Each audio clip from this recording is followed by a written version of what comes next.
Hey everybody, welcome to the latest episode of From My Mother's Basement, the show that celebrates being a geek. I'm Jason.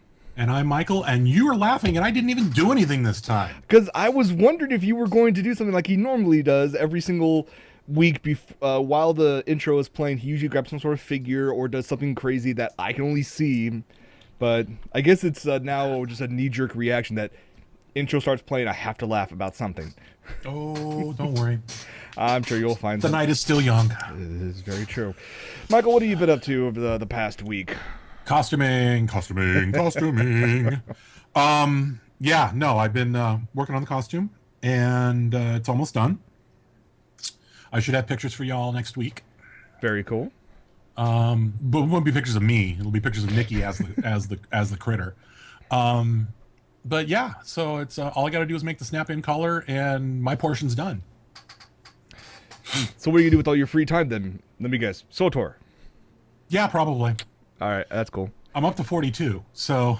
But see, you have a problem now. You need to siphon off some of your time from playing Star Wars, The Old Republic, and join me because I finally have Final Fantasy XIV. Yeah. And I have a subscription to FF14 as well, so... So you might as well... You did create a character on my server, so I kind of have to show up, and we have to start the guild. This is true. Because we have the guild name. I'm not going to say it on air until we have it. Also went out and grab it.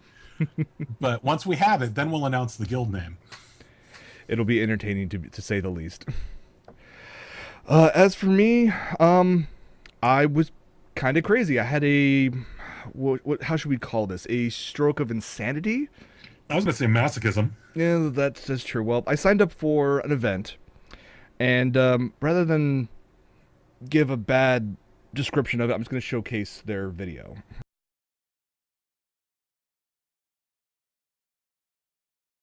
And how much is that little adventure? It's about 50. That's actually kind of tempting. When is it? It is, the Orange County one is actually November 1st. This is called the Electric Run. It is a nighttime 5K run walk, / rave. The idea is they actually take over Fairlands, giant open complex areas, and they create a 5-kilometer course, but they fill it up with a bunch of neon lights and lots of music. Yeah, a lot of oons, yes. And I'm down for that. So basically, I saw this. I came across it by happenstance just a few days ago, and I have been walking, trying to exercise and whatnot with taking my dogs as motivation, but my internal motivation has kind of fizzled out for the time being, and I figured it was time for an external motivation. So I see. Signed up for this. I will cross that finish line, most likely not jogging, at least walking. I pray not crawling. So wheezing. I would be wheezing. Yeah, so do they only do it the one time a year, or they it's once a year for that location. They do these all over the country. Sweet. In fact, the following weekend on November 9th, there's actually one in San Diego. So, and I see. The thing is, I paid $50 for it. I found a coupon online for 10% off. According to my brother, who was looking at it, he said he found another place that was able to get it for like $20. So, but that would just like screw my weekend because I've got Halloween at the Mouse, Friday the 1st, then Kamikaze, then my son's wedding. I'm not sticking a 5K in the middle of that mess. Come on, you'll go to your son's wedding and be like, oh, "I'm so happy for you, son." Yeah, Dad, what's wrong with you? I ran from what? My sanity. I'm a bad dad. No. Have you seen that video? Yes, the whole slew of vines. It's awesome. He did a second one. Oh, there's another. There's another one now. Okay, I'll have to check that one out. Hey, I see you've been doing squats. And his wife looks at him like, "What?"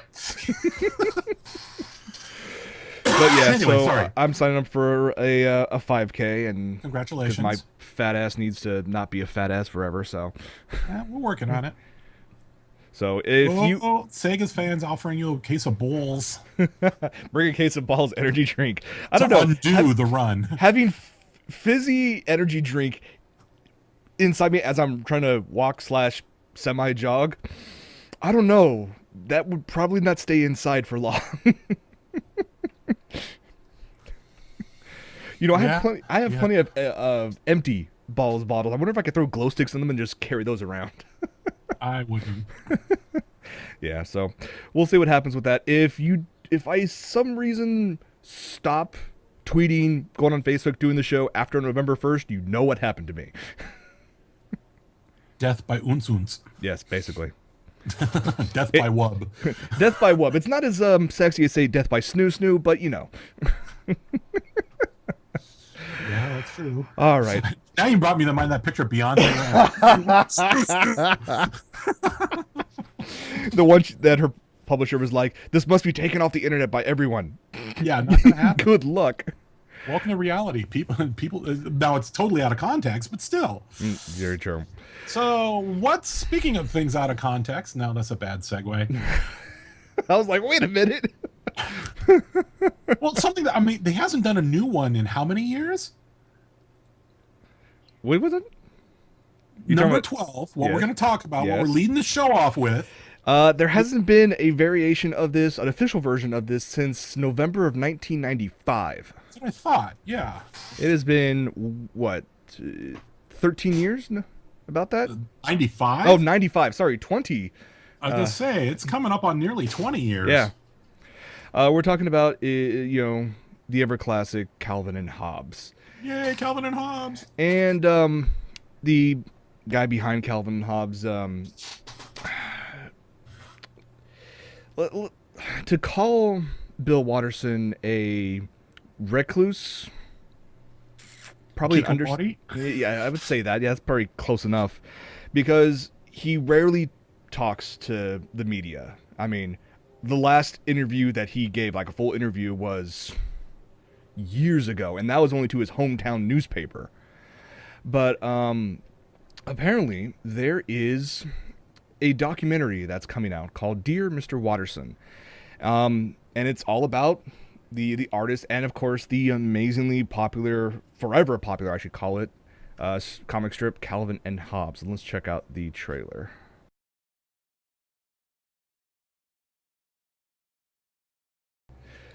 So what's your favorite of all the Calvin and Hobbes ones you've seen over the years? I should have known you were going to ask me this. Which is your favorite? I've got an answer for mine. For the longest time, I would say the slew of Spaceman Spiff comics. Okay. But it has to be the detective ones, the Guy Noir ones. The one where he has a hat. I forget the title of the actual comic, but this one, it was one of the Sunday ones, so it's like 9 or 10 different frames. Right. And it was one of him with the hat on at the table. Mm-hmm. His mom's trying to feed him breakfast. And he's like in his world, he's like, this dame will not shut up, and she keeps on trying to feed me. And I remember that one. I know the one you're talking about. Yeah.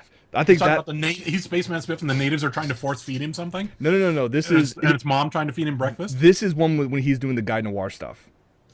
Oh, okay. Yeah, that one was my favorite. I have two favorites, and they're both kind of esoteric. Okay. There's the one where, basically the world turns cubist. Oh yeah, and he's talking about, my God, the world's gone cube, and Watterson did the entire everything after the initial panel in cubism until the very last panel. It was really, really clever and really well done. The other one that I liked was, or that's my favorite, is when he first discovers black and white, or he discovers color pictures and black and white pictures, and then he's like, well, Dad, why are all these pictures in black and white? And he's like, and his dad's like, no, they weren't in black and white. They were actually in color. It's the world that was black and white back then, son. Those are my two favorite Calvin and Hobbes. Just messing with him. And I actually found because the film noir ones that I like, they actually a set of them. There was one because it had a very unique feel that you would not get in any other comic. No, definitely not. Like this one, where he's, introducing the dame to a friend very close to my heart, just a little down and left to be specific. It's like a very dark and gritty design. And then, of course, the bottom is he's shooting dart guns at his mom. Bill Watterson just had this feel, this ability to create these incredibly detailed, incredibly complex designs, but keep it within a child's fantasy. It was. Well, it's like I forget his name, but the guy in the trailer they pointed him out. The guy who created Bill the Cat and Opus the Penguin. I forget the actual name of that series, but he set the bar. He set a high bar that other people had to fight to keep up with. And people like Bill the Cat's creator, Garfield to an extent, and then the other one that's was talking about being accused of looking like Calvin and Hobbes. He set a bar, and I was really sad when he retired in '95. Now the Bloom County, thank you, Shadar. Now the reason why we are bringing this up is because, surprisingly, we were talking at the beginning that he rarely gives interviews at all. Well, apparently, I have to say, Mental Floss, which is a magazine you can mostly read online, but they also have a print version, was actually able to score a very lengthy interview with Mr. Watterson for their upcoming issue. Wow. And in one of the clips from it, in just reading of it, the question came out, will there ever be a Calvin and Hobbes movie? And his response was, let me just say this verbatim. The visual sophistication of Pixar blows me away, but I have zero interest in animating Calvin and Hobbes. If you ever compared a film to a novel it's based on, the novel gets bludgeoned. It's inevitable because different media have different strengths and needs. And when you make a movie, the movie's needs get served. As a comic strip, Calvin and Hobbes works exactly the way I intended it to. There's no upside for me in adapting it. Sad to say, we won't get a Calvin Hobbes movie, at least, and I hate to say this, while he's alive. You're muted. Michael is muted.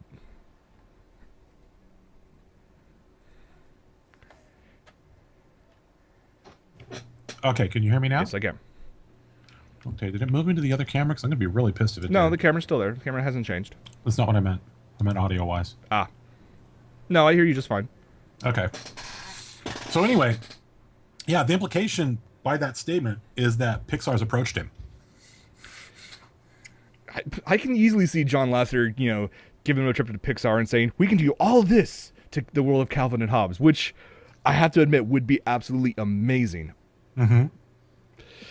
But you got to respect He's got a valid point. Yeah, he does. I mean, I'd like to see something, or even if it's not a movie, do like what they did with the Peanuts gang. Of course, those actually had Charles Schultz's direct input. True, and there's only 2 animation houses in the entire world that actually have permission to use and animate his characters, one being a company in Japan. Which is still funny because you can go to random stores and see brand new Peanuts shorts sporting, new clothes or something like that for some advertisement. Well, and we get them in the MetLife commercials. True, very true. It's very interesting to see that even though he says, no, there's not going to be any, movie, a lot of the fans, there's so many fan-made movies out there for Calvin and Hobbes. Although I do have to say my favorite out of all that I've seen some dark ones, I've seen some happy ones. My favorite so far has to be the Robot Chicken one. I was wondering if you were going to mention that. Oh, it's so good. So good. It's so dark, but it's still so good. Yeah. And for those who wondered if I'm going to play that, no. You can go online and you can go on Adult Swim's website and find it there. I don't want to face Warner Brothers lawyers. No. But for this next video we're going to show, I wouldn't mind facing down the lawyers for Constantine Films, because I would smack them and say, what the hell are you backing this for? So, Constantine Films decided, you know what, we want to create a family-friendly kids movie. And we want to do what's hip and cool right now, which is all CG mocap animation. So instead of trying to create a brand new IP or something original, they decided, you know what, we are going to redo Tarzan. Because why not? It's been done a billion times, either in animated, CG, even live action formats. Let's give our own take on it. It's borderline public domain, yeah. Yeah. Edgar Rice Burroughs will be spinning in his grave if he ever saw this. Let me just play it, because it's just... Ugh.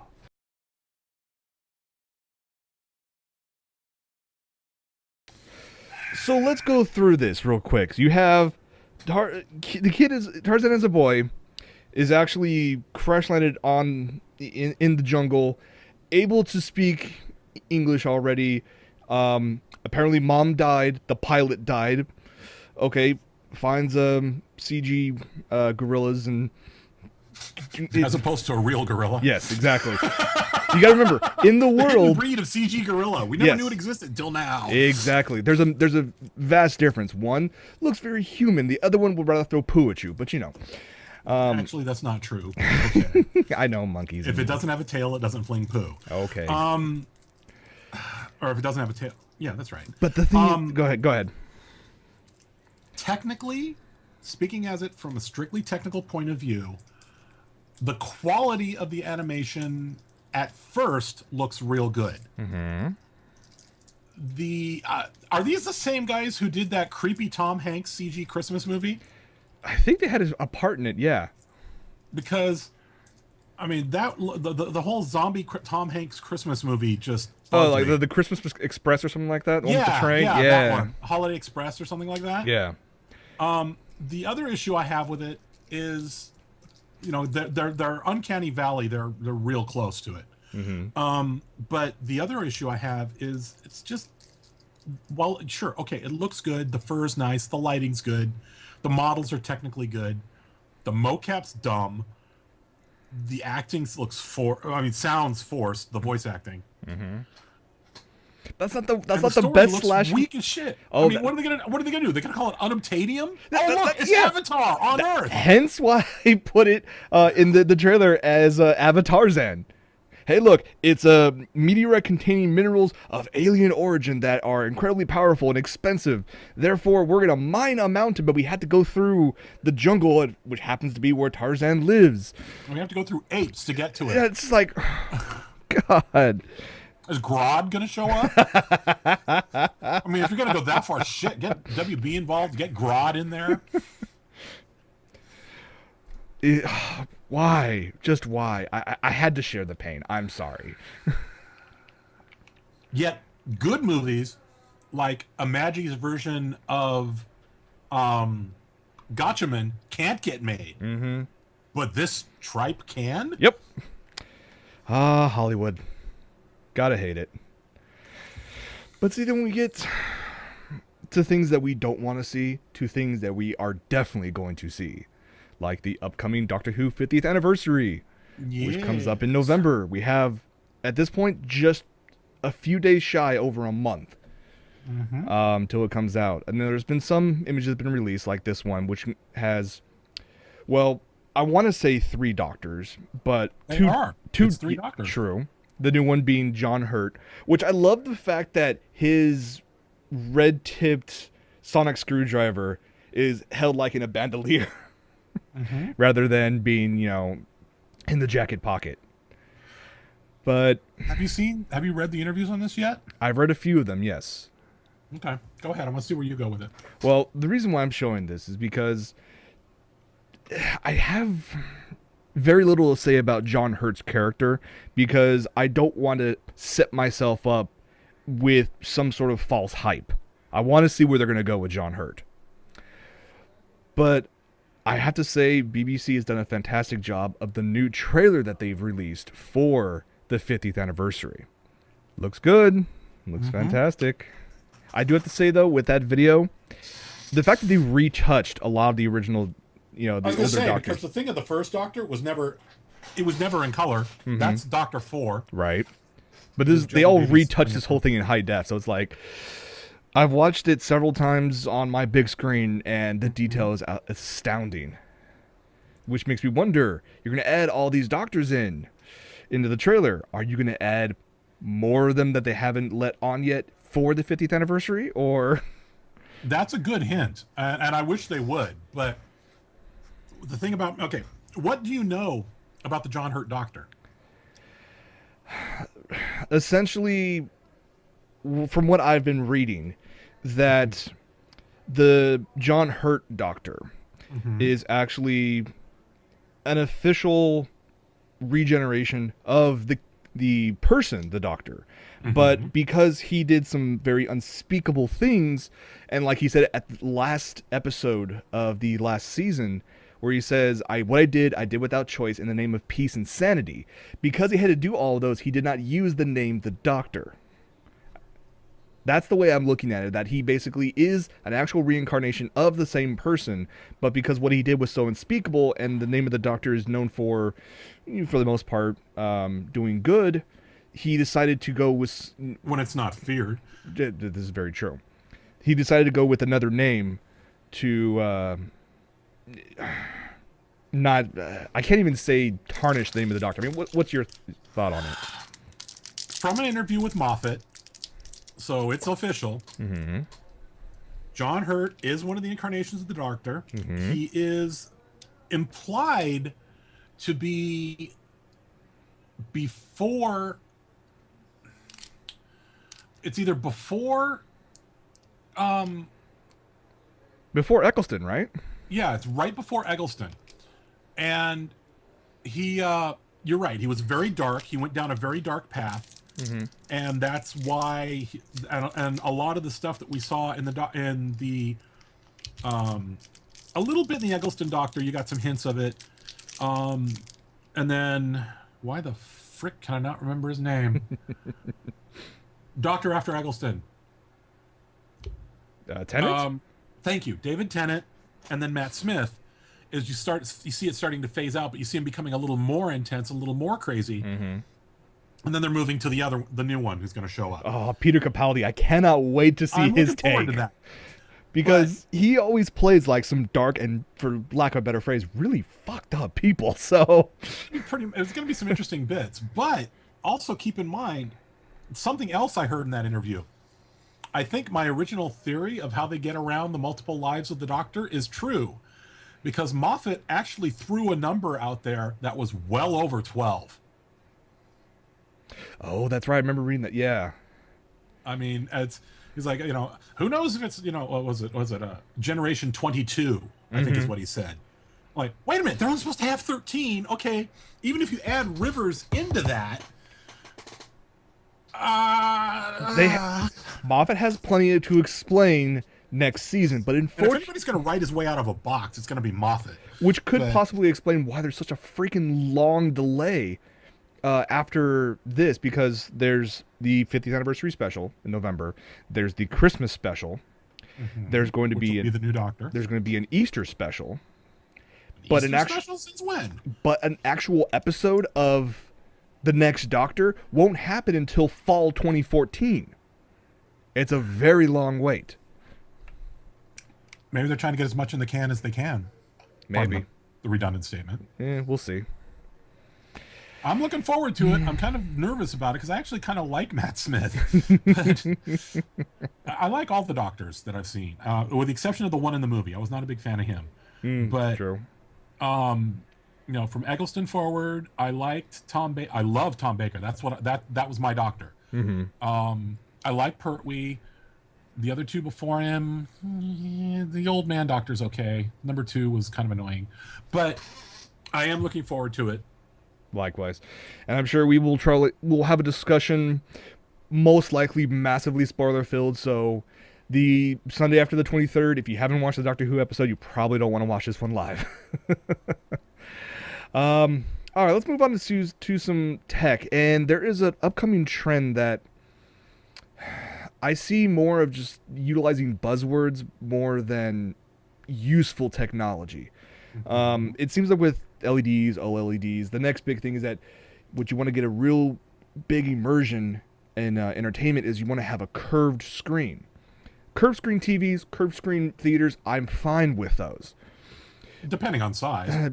Yes, depending on size. But there have been 2 phones. One's come out, one hasn't yet. let's show this one. This is a picture from Engadget. This is the upcoming LG G Flex. This is a curved smartphone. Just so it doesn't break when you sit on it? What? That's my question. I mean, between this one and Samsung's... I mean, fits in the bra cup better? What? I look at this one, and then, of course, the one that came out in Korea, Samsung's Galaxy Round, which is also curved, but left to right instead of top to bottom like the LG one is. There's actually some logic in that. My question is, why? Because... initial thoughts, like you stated, easier in that in a side to side, in a left to right motion. Mm-hmm. Your natural, that kind of swipe is easier. That I'll agree with that. That's the logic, but what about the LG one? Because that's up and down to contour to the line your screen, contour to the lines of your face, or don't be. You know what? I wouldn't be surprised if that's one of the arguments they throw out there. I personally like the place for busty chicks to put their phone. I mean, I don't know. And especially a lot of people are going to think, like you mentioned, you're going to try to put this in your pocket. One, it's not going to be as flush as anything else. Two, what cases can be designed for this? And three, does the curved screen mean that it has a higher risk of cracking and breaking? If you put it in the wrong direction. Because with the curved screen, your any holsters you get are going to be one way. Mm-hmm. Yeah. It's not like with the modern ones where you could put it in backwards if you... Exactly. I don't know. I look at this and I'm just like, there's new technology that I like that's really cool, and then there's this, and it's just, I will not be getting one. I don't intend on getting one. I'm fine with my flat straight phone. I want mine a little bigger, but other than that, I'm still leaning towards Galaxy S4, dude. I really am. I have several family members who actually have one, and they all say it's very nice. Mm-hmm. I know eventually I will bump up away from the iPhone 4S, but you know what? It's fine for what I use it for nowadays. It's a good phone. It's I'm not knocking it. It's a good phone. Siri's a little wiggy, but it's very a good phone. Very true. And graphic design or the UI designs aside for iOS 7, which are just... I actually kind of like it. Now that I'm actually using it, I actually kind of like it. It takes a little getting used to for me. Does the parallax thing mess with you? No, actually. Okay, because I know a lot of people are like, "Oh my God, you're gonna get vertigo from that little parallax." That's really? Gonna make you no. No, seriously, there were major complaints about people getting vertigo because of the parallax in the new iOS interface. Ooh, the background changes. That's gonna give me. Yeah, it's like welcome to reality. It's called parallax. It happens. I don't understand that. But okay, so they've changed the UI, the user interface of iOS 7, which is going to be on all their mobile devices. And given the fact on Tuesday Apple is going to host another event, I mean, people are already announcing the new price, the price of the new Mac Pro, the ash can. I really actually want one of those. So do I. They're very nice. I want to get it, but I want to dual boot it. Good point. We already know that there's if history's already taught us anything, it's going to be a new iPad. But my question is, they already announced the iPad Mini. The only thing I can see that they could possibly do to the iPad Mini is give it a Retina display, and more memory would be nice. What else can they do to either iPad? Well, if they're looking to compete with the Surface, the idea of an attachable keyboard. They may finally put a USB port on the damn thing. I'd be happy with the USB port. Or they may finally give you the ability to stick a memory card in it. Yeah, possibly. But the thing is, though, there are already official accessories to the iPad and iPhone that allow you to do that, actually. It's the camera connection kit. But if you can do it without having to put in a special adapter... I don't know. Without having to spend an additional $30 for the memory card adapter, and yet another $30 for the camera adapter. I mean, it's the idea that you can put stuff on a drive and stick it. I mean, that's the only real thing that the Microsoft tablets have over, or even a lot of the. I think because you can get the Android tablets with this stuff too. The Galaxy tablets actually have that as well. Yeah. I mean, that's the real only thing they've got over it. Mm-hmm. Is the iPad is too insular. Okay, maybe not this one because it's my Nerf one. But, they're too insular, and if they open that up, that'd be a good thing. Are they going to do it? Who knows? Yeah. Now that Steve's gone, all bets are off, man. I mean, look after Steve Jobs, and for his untimely death that he could have been completely prevented, but we're not going to get into that. You look at the next round of iPhones, and it's like, we've gone to it's so wonderfully plastic. No, Johnny, I don't care what words you use. I don't care how nice a voice you have. People were whining about the fact that they couldn't do custom colors. That's all that's about. It's also a custom case for it. You can get one of those. Yeah. And I laugh at the fact that there are people out there who had an iPhone 5 and then upgraded to an iPhone 5C. I'm like, it's the exact same thing but plastic. Yeah. Stupid. The only thing that I may be looking forward to see what they do to change things up. We know the new Mac Pro, possibly the price. We talked about iPads. It's not going to be an iPhone because we just had that. Yeah, well, they announced what? One of the iPads they announced, and then 6 months later announced another one. Yeah, good point. Announcing the iPhone 5W. Oh, who knows? The wrist version. Hey, Samsung's doing it. Have you seen that commercial they've got running? I will say that it's actually a pretty decent commercial showcasing the watches. It covers everything from Star Trek to Babylon 5. And Power Rangers and everything. And Inspector Gadget. Inspector Gadget. Too bad the watch itself is a piece of crap. Well, is it just a blue? That's something I haven't been able to figure out. Is it a Bluetooth device or is it its own phone? It actually has I thought it was. It looked like a Bluetooth add-on. It's basically with everything the phone does without the phone antenna. It has a little CPU in it actually can do little apps on its own. But if you wanted to use it to interact and talk with someone, you actually need to use only one of two devices. It's either the new Galaxy Tab or an S4. Everything else, even past like the S3, can't use it. If you have another Android device, can't use it.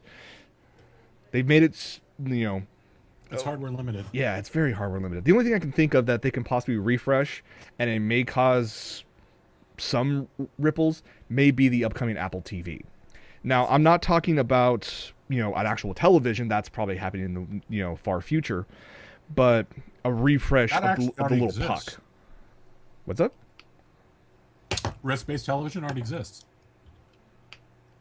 Standard def, but they exist. I was going to say, no, I'm just talking about a refresh of the little puck itself and see what it can actually do. I think it's well beyond time for that, but we're talking too much about Apple because it's all stuff that I can't afford anyways.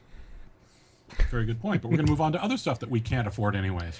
Yes, let's talk about Nvidia, because Nvidia hosted an event the past week and decided, you know what, we started expanding a little bit outside of just video cards and graphics with the Nvidia Shield project, which is their handheld system utilizing the Tegra 4 chip, which is still kind of cool. I don't know if I'll ever get one, but it's a cool idea. If I can make an interface with other stuff, it'd be awesome. Which they're going to do. So, but before we get to that... You want to pilot your RC car from this puppy? Let's do it. That'd be nice.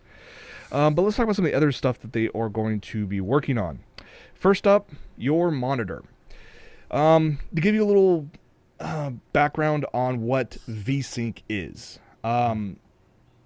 It lines up the output, the refresh rate of your monitor with your video card, which usually nowadays standards about 60 hertz. 60 to 120, yeah. The only problem is most monitors, more current gen, can actually do well beyond that. So you're almost limiting what you can do with it. So Nvidia made the announcement of the G-Sync. Now, what this wants to do, it's a module that goes inside your monitor. Essentially, this will be built into future monitors. So, hey, look, you'll have a new sticker you have to look out for now. If you want this, it's going to be more expensive too.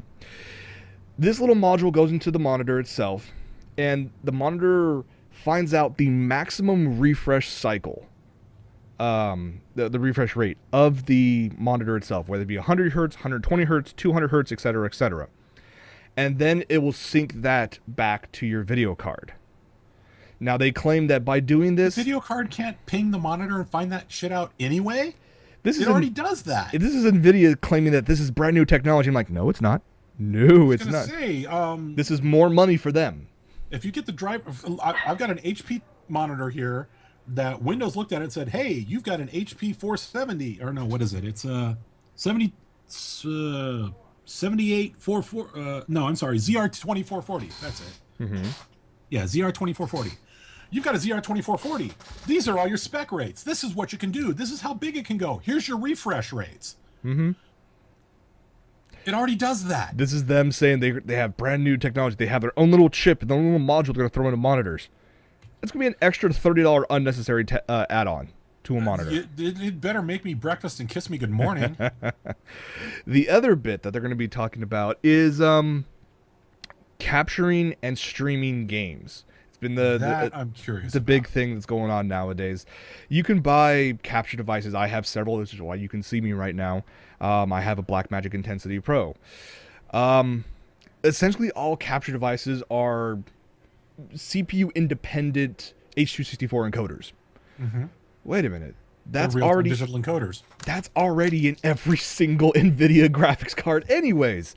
So they are utilizing brand new technology. Wait a minute. The encoder's there or the decoder? I know they got the decoder, not an encoder. If you have any from the last generation, there's an encoder in there as well. Really? Yes. Which is why they're going to release. Not know that.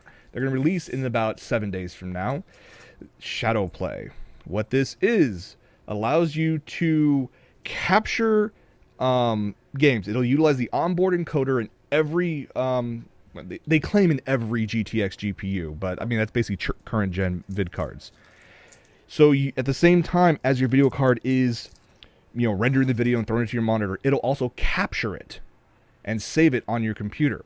It has 2 modes. The first one's the shadow mode, which will automatically maintain a buffer of up to 20 minutes of gameplay footage at 1080p, ready to be stopped and clipped at any time. Now, there's also the standard hotkey activated capture. In the future, after they get through the initial beta release, they're going to add integrated Twitch streaming into the system. So, that's kind of cool. Without really changing anything, if you have a current gen video card, you can not only save all your gameplay, but you can automatically stream. So you don't need to get the cool borders you made for me. You can probably add those in there as well. I'll find a way to tweak that in there. The last bit that they made at this press conference was dealing with the Nvidia Shield. They're going to be releasing a thing called Game Stream. That's what they're calling for their Shield streaming technology. Mm-hmm.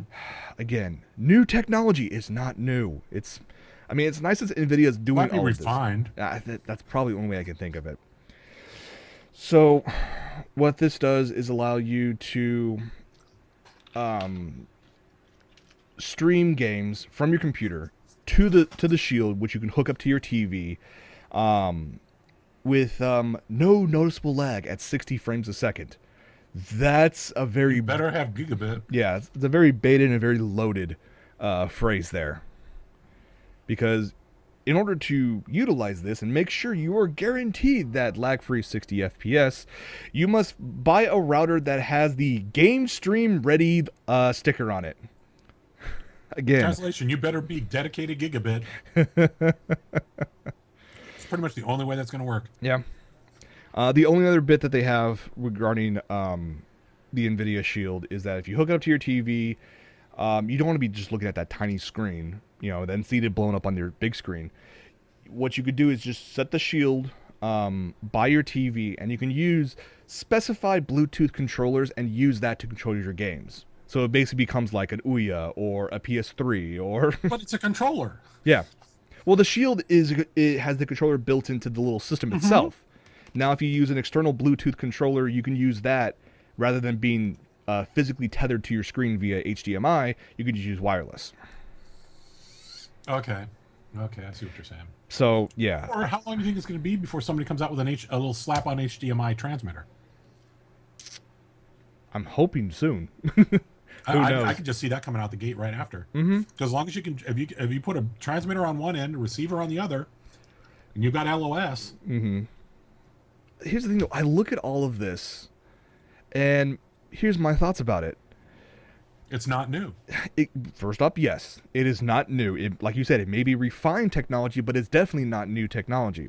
Certainly not groundbreaking. Secondly, the amount you would probably have to pay to utilize this new technology is pointless. Absolutely pointless. It's new technology to get money out of your wallet. Yeah. So it's new technology on their end for that. The only thing that I would probably use out of everything they made the announcement is actually maybe that game capture, streaming option with use my already video card. I can use that. That's a cool feature. I don't have to shell out $100 to $150 for a capture card. That's kind of nice. Everything else, adding a new module to your monitor, don't need it. Buying an Nvidia Shield to do all the other cool stuff, don't need it. I mean, last week we talked about how I had enough extra parts lying about to build myself an H2 PC. Yeah. Why do I need now to stream from one PC to another? I don't know. This is all trying to say that it's better than a PC. No, the perfect gaming system out there is always going to be a PC in my mind. Well, and that's the key phrase, in your mind. In my mind. Some people... I was listening to Leo today while I was out running an errand, and he made a statement that is painful to hear, but is bordering on true. The rate Microsoft's going, and the rate that the path they're going down, they no longer describe themselves as an operating system company. They describe themselves as a devices and services company. This sounds exactly like what Apple did when they announced the initial iPad, that they made the groundbreaking announcement that they're no longer Apple computers. They dropped the computers part from their name. Exactly. So one of the things that he was worried about, and I'm sorry for cutting you off, no, was that that the desktop PC, at the rate they're pushing it, is going to go from being a standard to a specialty device. They're all pushing forward the tablet computing revolution. Yes, they are. That's where Microsoft sunk their billions of dollars into. Apple's sunk $1 gajillion into it. They have already stated flat out, well, they haven't stated, but what's her name on ZDNet, through her sources, has been told that the next iteration of Windows is not going to be Windows per se. It's going to be a further hybridization of Windows Tablet and Windows Phone. And then everything's going to be Windows RT. Now, granted, by the time that OS is scheduled to actually come out, fall of 15, things might change in the sense that mobile computing will take over as the norm. I mean, it's borderline. I think it's borderline there, but it's not there just yet.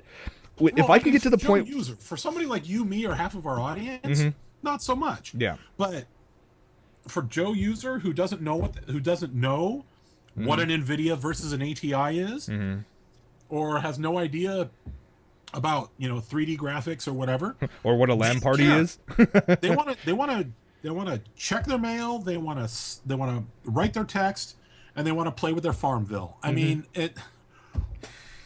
Yeah. And unfortunately, they are the majority. Sadly, that's Will desktops go away? No, they won't. Will they become a niche market? Yes, and unfortunately, with that niche comes cost.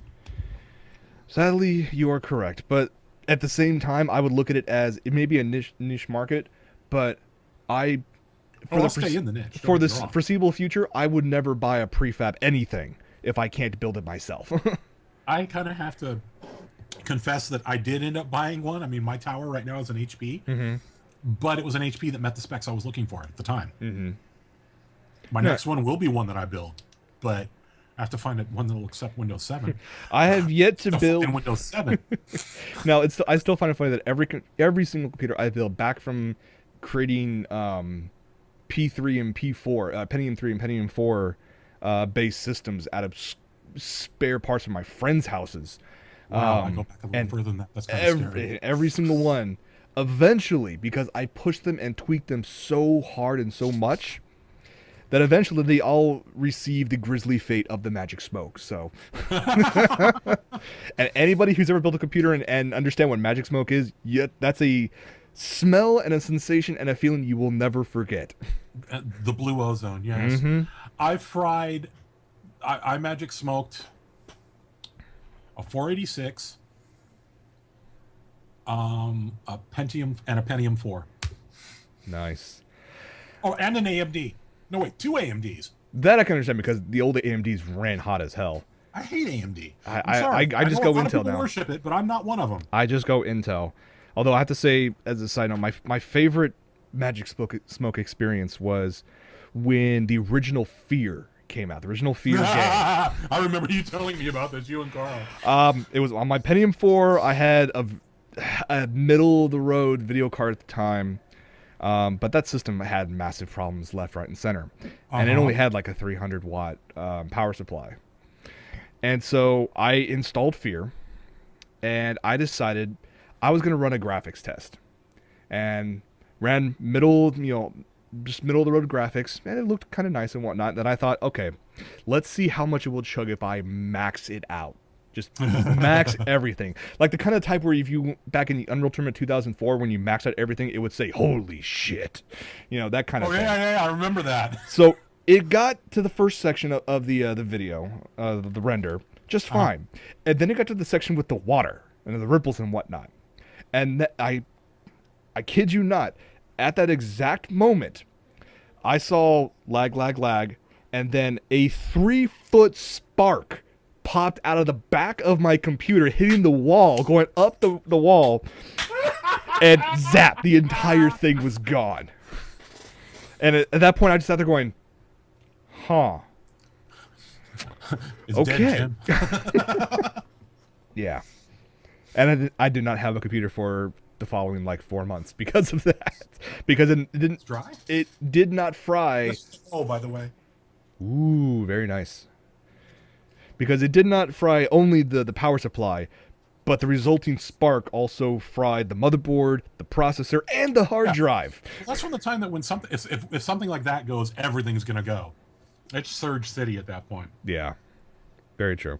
But that's a story I will always tell because it's entertaining as hell. Yes, it is. But I guess it's around that time we should wrap things up. So, Michael, what have you been watching? SWTOR, work, costuming. Blacklist. Oh my god. That show has gotten so good. This week, wow, they went down a dark path. I still haven't seen an episode of it. I still need to. Oh my god, you have to watch it. Okay. There are 4 episodes out right now. The this week's episode was the Stew Maker. And the way it ended, I was just like, holy crap, this is awesome. Okay. So you have to watch Blacklist. Trust me. I will eventually get to it. I am sure I will enjoy it more than I did with Fangasm. I'm done with Fangasm. Yes, we talked about that last week, and I'm very thankful that you are out of that as well.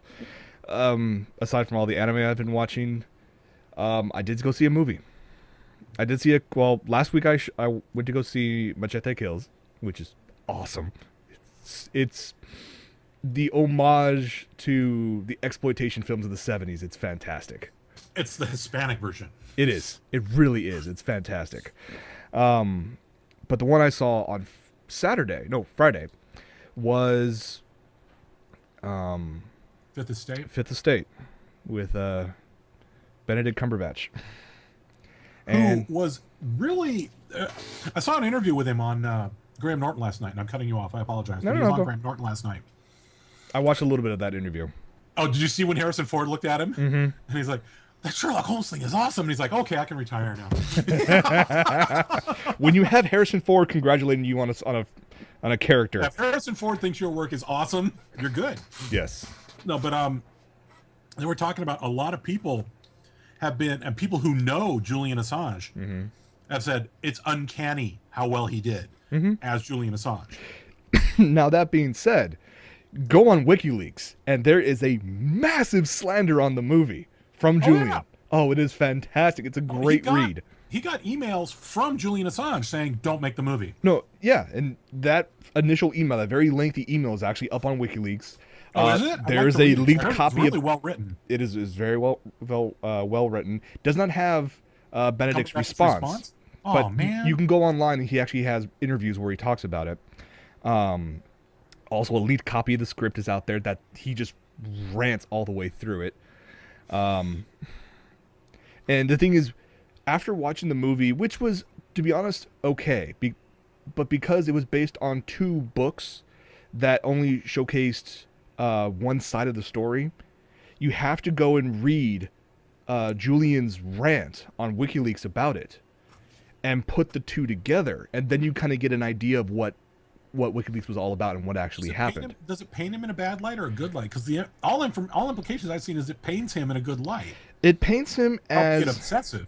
It paints him in a relatively good light, but with his massive flaws. You know, being an egotistical maniac. Which he is. Yes. His ideas. Wait, he can suck my credit score in one hit. No, Julian, you're a great guy. Really, it's good. Yeah. No, especially the whole thing about the reasons why, with the leak, the massive Afghanistan leak, why the papers redacted a bunch of names and wanted to protect those people, but WikiLeaks went out there and said screw that and just released it all, complete with 14,000 pages of people's personal information. Yeah, that was a bit much. So the reasoning behind that, it gets a little lost in the film, and there is that moment where it's shown as he's gone too far, we must stop him. That gets to the point where that's all due to the viewpoint of the guy who wrote the book, who was the former, I guess you can call him partner or second in command of WikiLeaks back at the time. Mm-hmm. So there is some slightly unenforced drama there, but again, watch the movie, read the stuff on WikiLeaks, and you kind of get a better idea of the whole thing. It's like the same thing was said about Jobs. Did you see the interview with Wozniak and Piers Morgan? Mm-hmm. Yeah, exactly. Oh, well. So that's the last movie I saw. I mean, it's okay. If you guys haven't seen it in theaters yet, honestly, that theater was pretty much dead except for 2 Cumber Bunnies that showed up at the last minute. So I still like their original name. Cumber Bitches.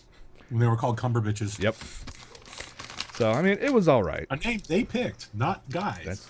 The Cumber Bitches themselves started calling themselves Cumber Bitches. This is true. So, but that's pretty much it, other than me just watching random bits of anime and playing Kingdom Hearts 1.5 Remix. So, yeah, about that. What? You're not a fan of Kingdom Hearts? No, I've never finished it. I wanted to because I loved it, and I know there's a Tron world in 2.0. But so what I'm hearing is you need to borrow this when I maybe because 2.5 was announced. Yeah, I know. They're also going to be releasing the HD version of X and X2 as a single set on PS3. Mm-hmm. Oh yeah, I'm going there. I actually enjoyed X a lot. But yeah, anyway, sorry, let's wrap it up because I got something you need to play before I go. All right, then I guess I will have to end it at that. So I want to thank you guys so much for hanging out with us, as always, with our mindless rants, because I know we can get a bit off topic at times. Mindless, they're mindful, but it depends on who watches. Semi-random. Assange, you're cool. We're good, guy. We're good. You don't have to do shit to me. Oh, please. Fix my credit, then I'm good. All right, fine. All right, everybody. Thanks for watching. Stay tuned for post-show. And for From Mother's Basement, I'm Jason. And I am Michael. And we'll see you guys next week. Take it easy, everybody.